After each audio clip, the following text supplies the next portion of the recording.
Mukhang malaki na ngayon ang improvement ng laro ni Kai magmula nung naglaro siya sa FIBA Asia Cup under kay Coach Tim Cone.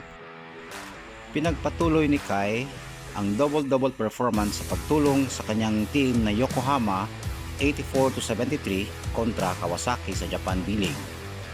Nagtala si Kai ng kabuuang 21 points, 12 rebounds at meron pang 4 na assist at isang steal sa loob ng 27 minutes. Sa kanyang 4 na sunod-sunod na laro, umiscore si Kai ng hindi bababa sa double figures at ito nga ang pinaka-highlight sa kanyang laro, itong 21-point outing niya. Ang kagandahan dito kay Kai ay ambidextrous si Kai. Ibig sabihin, pwede siyang gumamit ng kanyang kanan at pwede siyang gumamit ng kanyang kaliwa. Alalahanin natin si Kai ay kaliwete, pero gamay niya na gamay ang paggamit sa kanyang kanang kamay. At yun ay isa sa mga dapat na maging kalidad na isang player para makapasok sa NBA. Halina't panoorin natin itong highlights ng game ni Kai laban sa Kawasaki Braves.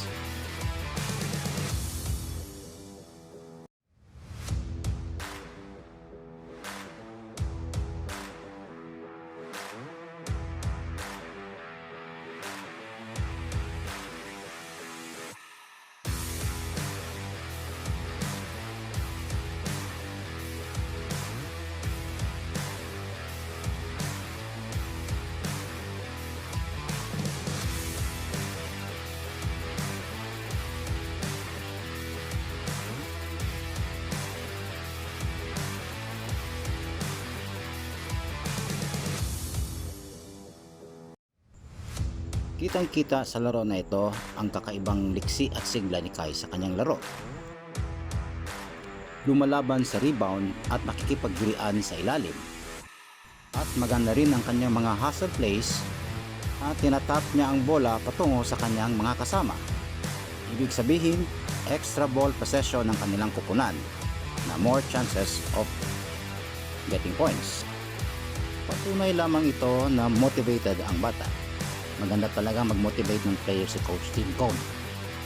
Si Kai na yata ang bagong sentro na magdodominate sa Asia. Sana'y tuloy-tuloy na itong magandang pagpapakita ni Kai ng kanyang laro. Eka nga ni Coach Tim Cone, Kai Sotto is the next dominant big man in Asia. Hangad namin ang iyong tagumpay, Kai, kaya good luck sa iyong journey at sana'y makapasok ka sa NBA.